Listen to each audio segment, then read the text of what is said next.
April 23ஆம் தேதி 2024ஆம் ஆண்டு இன்னைக்கு காரைக்குடியோட நகரத்துல இருக்கிற அருள்மிகு ஸ்ரீ கொப்புடி அம்மன் கோயிலோட பூச்சொரிதல் விழா. ஆதிசங்கரர் தனது ஸ்ரீ சக்கரத்தை வச்சு இந்த கோயில்ல வழிபட்டதுனால இந்த கோயிலுக்குள்ள வரும்போதே நம்ம இதோட ஆகர்ஷண சக்தியை உணர முடியும். காரைக்குடியோட காவல் தெய்வமா திகழ்றாங்க கொப்புடி அம்மன். இந்த கோயில்ல மூலவராகவும் உற்சவராகவும் கொப்புடி அம்மன் அருள் பாலிக்கிறார்.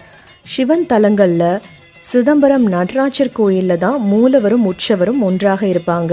அதே போல அம்மன் தலங்கள்ல இங்க மட்டும்தான் உற்சவ மூர்த்தியும் மூலவரும் ஒன்றுதான். இந்த கோயிலோட இன்னொரு சிறப்பு என்னன்னா, இங்க காவல் தெய்வமான கருப்பண்ணசாமி வேற எங்கும் இல்லாத கோலத்தில் குதிரையில் அமர்ந்தபடி அருள் பாலிக்கிறார்.